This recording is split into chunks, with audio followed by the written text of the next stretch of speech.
روسی کمیونزم کا آفریت اپنی موت آپ مرنے کے بعد یورپی ملک یوگوسلاویہ ٹوٹ کر کئی ریاستوں میں منقسم ہوا، جن میں یورپ کی واحد مسلمان ریاست بوسنیا بھی تھی۔ سرب عیسائیوں کے پاس یوگوسلاویہ کا اسلحہ اور منظم فوج تھی۔ اسے مغرب کے عیسائی ممالک کی مادی اور اخلاقی سرپرستی بھی میسر تھی۔ برطانوی وزیر اعظم جان میجر نے اپنے وزیر خارجہ جان ڈوگلس کے نام خط میں کھلے بندو تسلیم کیا تھا کہ بوسنیائی مسلمانوں کی نسل کشی ملکہ برطانیہ کی سرکاری پالیسی ہے۔ امریکہ اور اس کے گڑھے کی مچھلی اقوام متحدہ کے قراردادوں اور اقدامات کی لیپا پوتی کا اصل مطلب بھی یہی تھا۔ بے یار و مددگار نہتے بوسنیائی مسلمانوں برسوں کٹتے لٹتے پٹتے رہے، جبکہ انسانی حقوق، بنیادی حقوق، اقوام متحدہ کے منظور کردہ حقوق اور انسانی ہمدردیوں کے یہ علمبرداران کی مظلومیت اور قسم پرسی سے لطف اندوز ہوتے رہے۔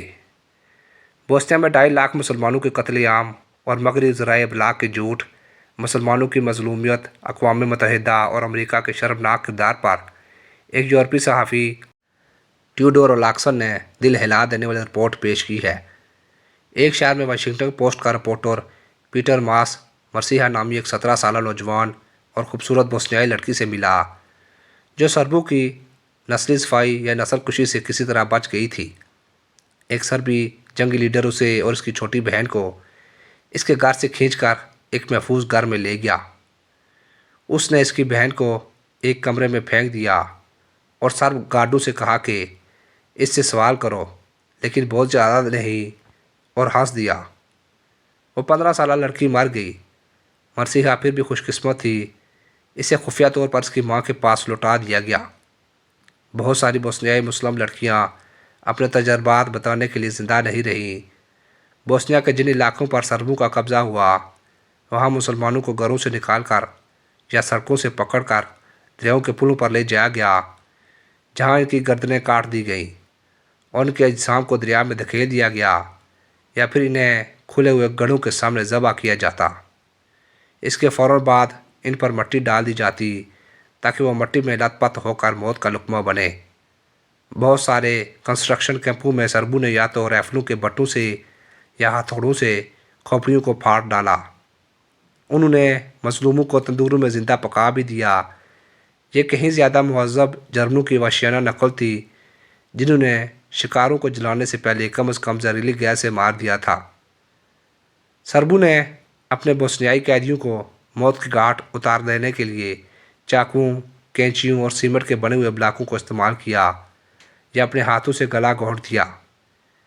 یہ قیدی جنگی جوان نہیں تھے، بلکہ وہ مسلمان تھے جنہیں سڑکوں سے اٹھا لیا گیا تھا، اور جنہیں وہ پکڑ نہ سکے تو سربوں نے اپنی رائفلوں سے گولیاں برسائیں یا آرٹلری سے ان پر حملہ کیا اور بمباری کی۔ 10 لاکھ بوسنیائی مسلمانوں سے تقریباً 2.5 لاکھ ایک ایسی نسل کشی میں ختم کر دیے گئے جو جرمنوں کے ہاتھوں ہوئی۔ نسل کشی سے بھی زیادہ دہشت ناک تھی، کیونکہ اسے سرب سماج کے ہر شعبے اور حصے کی حمایت حاصل تھی، اور مسلمانوں کو قتل کرنے کا جب انہیں موقع ملتا تو ایک دوسرے سے بازی لے جانے کے لیے وہ ہاتھا پائی بھی کر بیٹھتے۔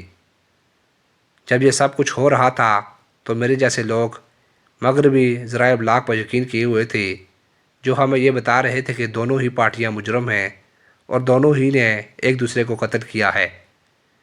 اس نے دراصل مغرب کی کسی بھی پارٹی کی مدد نہ کرنے کی پالیسی کی تصدیق کی، حالانکہ غیر مسلم بوسنیاؤں کی مدد نہ کرنے کا مطلب تھا کہ سربوں کو نہتے مسلمانوں کو قتل کرنے کی چھوٹ دے دی جائے۔ ہتھیاروں کی سپلائی پر پابندی لگانا ہی اقوام متحدہ کا واحد اقدام تھا۔ اقوام متحدہ نے مسلمانوں کی نسل کشی میں بھرپور طور پر حصہ لیا۔ ایک شہر میں تو اقوام متحدہ کے دستوں نے باقاعدہ سرچ لائٹوں کی روشنی بھاگتے ہوئے مسلمانوں پر ڈالی تاکہ سرب انہیں آسانی سے نشانہ بنا سکیں۔ سربوں کی سرپرستی کرنے والا ممالک کا سربراہ برطانیہ تھا۔ اس کی قیادت ایک سیاستدان لارڈ مارون کے ہاتھ میں تھی، جس کے نام سے وہ پلان جانا جاتا ہے جسے مارون پلان کہا جاتا ہے، جس کے مطابق سربوں کو بوسنیا کے ان حصوں پر قبضہ برقرار رکھنے کا حق دیا گیا جہاں سے انہوں نے مسلمانوں کا صفایا کر دیا تھا۔ اس شخص کے بارے میں خود اس کی اپنی پارٹی کے لیڈر کا کہنا ہے کہ اس کے پاس ایک مکمل بدمعاش ہونے کی بھی صلاحیت ہے۔ اقوام متحدہ کے فرنچ کمانڈر نے یہ کہہ کر قتل عام کو روکنے سے معذوری ظاہر کی کہ بلکان کی حالت ایسی ہے کہ جہاں ہر شخص دوسرے سے خوفزدہ ہے اور جس سے فرار کا کوئی راستہ نہیں، یعنی سربوں کو مسلمانوں کا قتل عام کرنے دیا جائے، کیونکہ اس کے علاوہ کوئی چارہ نہیں ہے۔ میڈیا نے بھی اپنی آنکھ بند کر لی۔